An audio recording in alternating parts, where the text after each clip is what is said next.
நானும் தந்தை பெரியாருடைய தீவிரமான தொண்டன். தம்பி ஆர் ஆசா அவர்களும் தந்தை பெரியாருடைய தீவிரமான தொண்டன். அவரு திராவிட முன்னேற்ற கழகத்தில் நாடாளுமன்ற உறுப்பினர். நான் திராவிட முன்னேற்ற கழகம் மறுபடியும் 2026 ஆட்சிக்கு வருவதுதான் நமக்கெல்லாம் பாதுகாப்பு என்று கருதும் தமிழ்நாட்டில் வாழும் ஒரு சாதாரண மனிதன். சாதாரண மனிதன். இதை சும்மா ஏதோ ஆர் ஆசா மேடையில் இருக்கிறாரு ஜால்ரா அடிக்கிறதுக்காக சொல்ல, ஓப்பனா சொல்றேனுங்க, நான் நல்ல பணக்காரன். யார் ஆட்சிக்கு வந்தாலும் எனக்கு கவலை இல்லை. எனக்கு சினிமா மார்க்கெட் இருக்கிறது நான் நடிக்கிற நடிப்புக்காகத்தான். எந்த கட்சி ஆட்சிக்கு வந்தாலும் எனக்கு அதை பத்தி கவலையே இல்லை. ஆனால் தமிழ்நாட்டுக்கு இன்றைய நிலையில் பாதுகாப்பு என்பது திராவிட மாடல் அரசு தான். அதுக்காக சொல்றேன். இங்க நான் ஏதோ கட்சி பிரச்சாரம் பண்றதுக்காக வரல. எனக்கு ஒன்றும் பிரச்சனை இல்லை. எல்லாருமே நண்பர்கள் தான். எல்லா கட்சியிலையும் நண்பர்கள் இருக்காங்க. அது மாதிரி இப்ப இருக்கிற நிலைமையில ஒரு உலக ஒன்றியம் வாய்ப்பு இல்லை.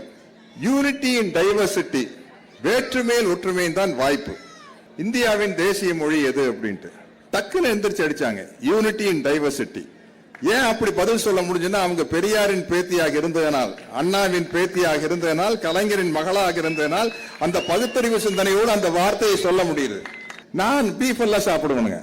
அது நான் என்ன சாப்பிடணும், நான் தானே முடிவு பண்றது. நீ யாரா சொல்றதுக்கு? நான் என்ன தோணுது எனக்கு அதை சாப்பிடுவேன். எனக்கு ஜீரணமான நான் சாப்பிடுவேன், அவ்வளவுதான். எனக்கு பீஃப் சாப்பிட்டு ஜீரணமாவது, வயிற்றுல எல்லாம் புடுங்கிக்கல, நான் சாப்பிடுவேன். இப்ப என்ன உனக்கு போச்சு?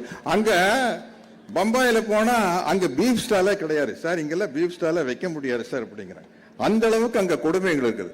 இன்னைக்கு எல்லாத்துக்கும் முன்னுதாரணமா நம்ம தமிழ்நாட்டு சிந்தனை தாங்க போயிட்டு இருக்குது. நம்ம என்ன நினைச்சிட்டு இருந்தோம், மகாராஷ்டிராவையும் பாம்பேயும் ஹிந்தி மாநிலம் நினைச்சிட்டு இருந்தோம். அது மராட்டி மாநிலம். இன்னைக்கு மிகப்பெரிய இந்தி எதிர்ப்பு தமிழ்நாட்டை விட கர்நாடகாலேயே மகாராஷ்டிராலேயும் தான் இருக்குது. மகாராஷ்டிரால சொல்றே நான் மராட்டி. உங்களுக்கு தெரியுமா, கஜோல்னு ஒரு ஹீரோயின் எதில் நடிச்சாங்க உங்களுக்கு சொல்ற புரியுற மாதிரி சொல்றேன். மின்சார இந்தியில பெரிய ஹீரோயின் மின்சார கனவா, ஆமா, நம்ம அதில் நடிச்ச ஹீரோயின். அவங்க போய் பாம்பேல போய் மராட்டியில பேசிக்கிறாங்க, இந்தியில பேச சொல்லி கேட்கிறாங்க. அதெல்லாம் முடியாது, நான் என் தாய்மொழியில் தான் பேசுவேன், உனக்கு புரிஞ்சா புரியுது, புரியாட்டி போடா அப்படின்ட்டாங்க.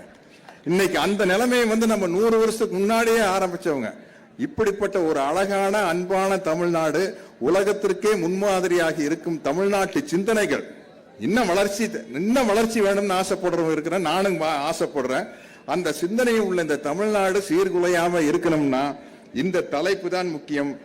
மரத்தால் பிரிந்தாலும் மனதால் இணைவோம், மனிதம் வளர்ப்போம், மனித சமூகத்தை எங்கேயோ கொண்டு செல்லுவோம் என்று கூறி விடைபெறுகிறேன். நன்றி, வணக்கம்.